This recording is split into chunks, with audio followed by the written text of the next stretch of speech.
नमस्कार प्रिय दर्शकों, बूढ़ी चिड़िया ने बताया कि बुढ़ापे में औलाद साथ क्यों छोड़ जाती है। आज का वीडियो सभी को पूरा देखना चाहिए, क्योंकि बुढ़ापा तो एक दिन सभी पर आएगा। जो आज बालक है वो कल युवा बनेगा, परसों जवान बनेगा और आगे फिर बुढ़ापा स्वीकार करना ही पड़ेगा। चाहे कुछ भी कर लो, इसमें किसी की नहीं चलती है। ऐसा नहीं है कि कोई व्यक्ति अधिक धनवान है तो वो कुछ रिश्वत दे देगा और बुढ़ापा उस पर असर नहीं करेगा। ऐसा नहीं है कि कोई बड़ा बहादुर है, लोग उससे डरते हैं तो बुढ़ापा भी उसके डर से उसके पास नहीं जाएगा। चाहे कोई ज्ञानी हो, धनी हो, बली हो या गुणी हो, सबके सारे हुनर धरे के धरे रह जाएंगे जब बुढ़ापा आपके ऊपर आएगा तब। इसलिए ये जानकारी सबको ध्यान से सुननी चाहिए। प्रिय दर्शकों, आपको इस वीडियो से पता चलेगा कि औलाद बुढ़ापे में साथ क्यों छोड़ जाती है। इस बात को समझाने के लिए हमें इस कहानी को ध्यान से सुनना चाहिए। किसी जंगल में एक बहुत बड़ा बरगद का वृक्ष था।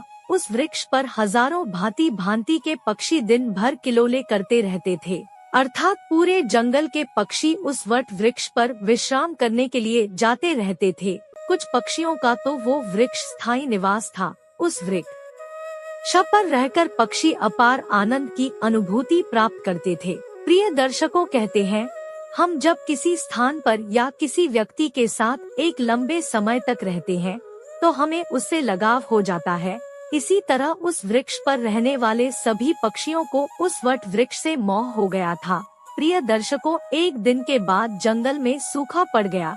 कई वर्षों से पानी नहीं बरसा था। जंगल के वृक्ष सूखकर मुरझाने लगे। वह वटवृक्ष भी पानी न मिलने के कारण सूखने लगा। समस्त पक्षी धीरे धीरे करके उस वृक्ष को छोड़ कर के जाने लगे।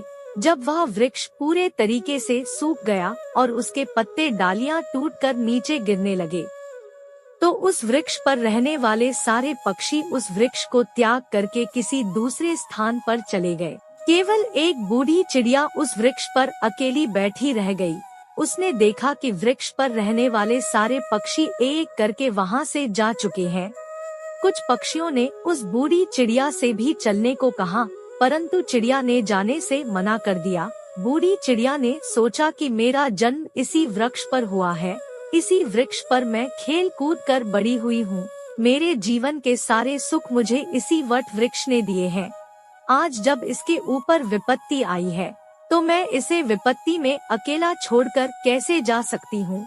इस वृक्ष ने मुझे पाल पोस कर बड़ा किया है, दुख सुख में मेरा साथ दिया है। मुझ पर इस वृक्ष का उद्धार है। मैं मर कर भी इस वृक्ष को छोड़कर नहीं जाऊंगी। वह लोग बड़े खुदगर्ज होते हैं जो अपने माँ बाप को बुढ़ापे में छोड़कर चले जाते हैं या परदेश में रहकर सुख पूर्वक जीवन यापन करते हैं। घर पर अपने वृद्ध जनों को भूल जाते हैं। ऐसी संतान के लिए धिक्कार है जो अपने माँ बाप के बुढ़ापे का सहारा नहीं बनती है। सोचो, जब तुम असहाय थे, जब तुम कमजोर थे, जब तुम्हारे माँ बाप ने तुम्हारा साथ छोड़ा था क्या?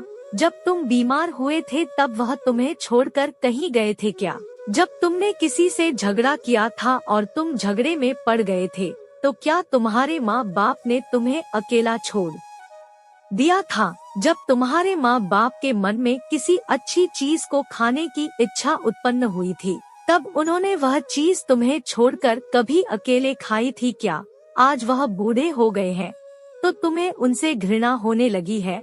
तुम्हारे लिए उन्होंने इतना किया, तुम उनके लिए इतना भी नहीं कर सकते कि उनके बुढ़ापे की लाठी बन जाओ। प्रिय दर्शकों, बूढ़ी चिड़िया ने मरते दम तक वृक्ष का साथ न छोड़ने की कसम खा ली। कुछ दिन और बीते तो वह वृक्ष बिल्कुल जर्जर हो गया।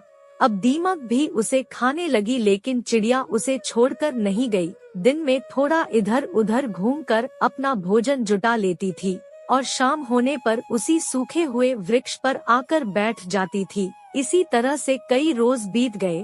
प्रिय दर्शकों, जो पक्षी उसे छोड़कर दूसरे स्थान पर चले गए थे, उन्होंने सोचा कि चिड़िया काकी अभी भी उसी सूखे वृक्ष पर बैठी रहती है, क्यों ना हम सब मिलकर उनके पास चलें और उन्हें समझा बुझाकर अपने पास बुला लाएं। यही सोचकर कुछ पक्षी बूढ़ी चिड़िया के पास गए और उनसे अपने साथ चलने का आग्रह किया। कहने लगे, चिड़िया काकी तुम कहाँ इस सूखे वृक्ष पर बैठी रहती हो? इस वृक्ष का जीवन खत्म हो चुका है, मरे के साथ में मरना कहाँ की समझदारी है। विद्वान कहते हैं, वही जीविका श्रेष्ठ है जिसमें धर्म की हानि ना हो, वही देश श्रेष्ठ है जहाँ कुटुंब का पालन होता हो। यह वृक्ष बिल्कुल जर्जर हो गया है, दीमक इसे रात दिन खा रही है, किसी दिन हवा के तेज झोंके से ये गिर जाएगा, फिर तुम कहाँ जाओगी? विद्वान लोग कहते हैं कि शत्रु, कर्जा, अग्नि, बीमारी, इन चारों को समय रहते दबा देना चाहिए। जो इनसे अपना समाधान नहीं करता वो बेमौत मारा जाता है। ठीक इसी प्रकार तुम्हें भी इस वृक्ष को छोड़कर किसी खुशहाल स्थान पर अपना निवास बना लेना चाहिए। प्रिय दर्शकों, समस्त पक्षियों के समझाने पर भी बूढ़ी चिड़िया उस वृक्ष को छोड़ने के लिए तैयार नहीं हुई। कहने लगी, भाइयों, यह वृक्ष मेरे माँ बाप के समान है। मेरे माता पिता मुझे जन्म देकर इसी वृक्ष पर मुझे छोड़कर चले गए थे। उनके जाने के बाद मैं इसी वृक्ष पर खेल कर बड़ी हुई हूँ। जीवन के सारे सुख मैंने इसी वृक्ष पर पाए हैं। बचपन से लेकर बुढ़ापे तक का सफर मैंने इसी वृक्ष पर व्यतीत किया है। अब इस मुश्किल घड़ी में मैं इसका साथ छोड़कर कैसे चली जाऊं? यह मेरी सबसे बड़ी खुदगर्जी होगी, क्योंकि कहते हैं, भक्त, सेवक और शरणागत जो यह कहता हो कि मैं आपका ही हूँ, तो इन लोगों को संकट पड़ने पर भी नहीं छोड़ना चाहिए। जो इन्हें संकट पड़ने पर छोड़कर जाता है उसे बहुत बड़ा पाप लगता है, और जिसने अपना पालन पोषण किया हो, दुख में साथ ना छोड़ा हो, जो ऐसे माता पिता को छोड़ता है तो वो जघन्य अपराध का भागी होता है। उन संतानों को कभी मनुष्य की योनि में जन्म नहीं मिलता। चिड़िया ने कहा, मैं अपनी मृत्यु तक इसी वृक्ष पर रहूंगी, आप लोग जाइए यहाँ से, मैं यहाँ से नहीं जाना चाहती हूँ। प्रिय दर्शकों, चिड़िया की बात सुनकर सारे पक्षी निराश हो जाते हैं। वह सभी लौटकर वापस चले जाते हैं। कुछ कुछ पक्षी तो कहने लगते हैं कि भैया, इस बूढ़ी चिड़िया के साथ साथ इसकी बुद्धि भी सट्या गई है, इसीलिए उसे हमारा समझाना अच्छा नहीं लगता है। अगले दिन कुछ पक्षी फिर उसे समझाने के लिए आए, लेकिन चिड़िया ने जाने से फिर मना कर दिया। इस बार सारे पक्षी लौटकर अपने घर नहीं गए। वो सभी पक्षी सीधे इंद्र देवता के पास पहुँचे और उन्हें सारी बात बता दी कि हे भगवान, हम जिस वन में रहते हैं वहाँ कई वर्षों से पानी नहीं बरसा है, पूरा जंगल पानी से वंचित है, सारे पेड़ पौधे सूख चुके हैं, जंगल के सभी जीव जंतु जंगल छोड़कर दूसरे स्थान पर चले गए हैं। पर दुख की बात यह है कि जिस बरगद के पेड़ पर हम लोग रहते थे, उसी वृक्ष पर एक बूढ़ी चिड़िया भी रहती थी। हम लोग तो चले गए, पर वह चिड़िया अभी भी उसी वट वृक्ष पर बैठी हुई है। वह उस वट वृक्ष को छोड़कर कहीं नहीं जाना चाहती। वृक्ष सूखकर जर्जर हो चुका है, वह कभी भी गिर सकता है। हम लोग उन्हें समझाने गए थे, पर वह फिर भी उस वृक्ष को छोड़ने के लिए तैयार नहीं हुई। वो कह रही थी कि मरते दम तक मैं इस वृक्ष का साथ नहीं छोड़ूंगी। इसीलिए हे भगवान, आप स्वयं चलकर उन्हें समझा दीजिए, शायद वह आपका कहना मान जाए। प्रिय दर्शकों, पक्षियों के निवेदन को इंद्र ने स्वीकार कर लिया और इंद्रदेव उन पक्षियों के साथ उस वन में जाकर उस बूढ़ी चिड़िया को समझाने लगते हैं। इंद्रदेव कहते हैं, हे चिड़िया रानी, मैं इंद्र तुम्हें समझाने आया हूँ। यह वृक्ष बहुत ही ज्यादा जर्जर स्थिति में पहुँच गया है।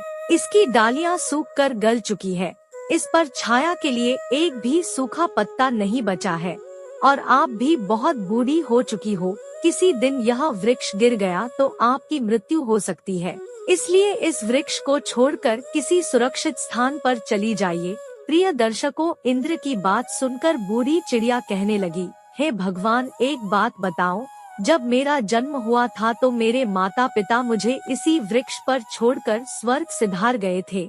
मैं जब असहाय थी तो मुझे इसी वृक्ष ने पाल पोस कर बड़ा किया। मैं इसी पर खेली कूदी हूँ, इसी पर रहकर मैंने सारे सुख उठाए हैं।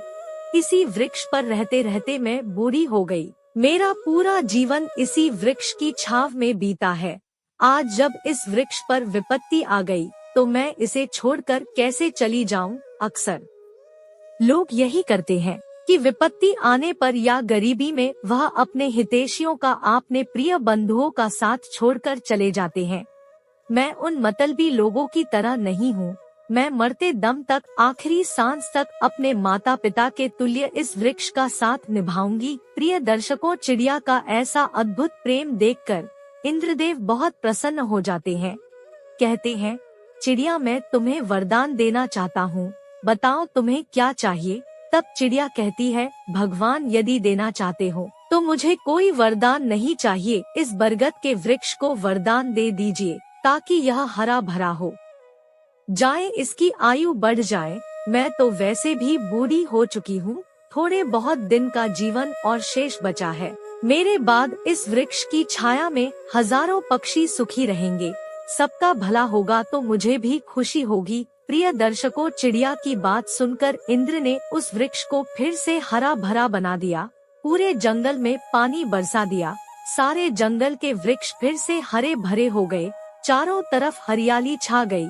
जो जीव जंतु पशु पक्षी जंगल को छोड़कर चले गए थे वह फिर से उसी जंगल में लौट आए, सारे पक्षी उसी बरगद के वृक्ष पर आकर रहने लगे। सब पक्षी उस बूढ़ी चिड़िया काकी की खूब सेवा करने लगे, उनके लिए भोजन पानी सब वही लाकर देते थे। प्रिय दर्शकों, इस प्रकार चिड़िया का शेष जीवन सुख पूर्वक बीत गया। प्रिय दर्शकों, हमें इस कहानी से यह सीख लेनी चाहिए कि अपनों का बुरे वक्त में कभी साथ नहीं छोड़ना चाहिए, खास करके जिसने आपको जन्म दिया है, उस माँ का और पालन पोषण करने वाले उस पिता का जो आपके जीवन दाता है।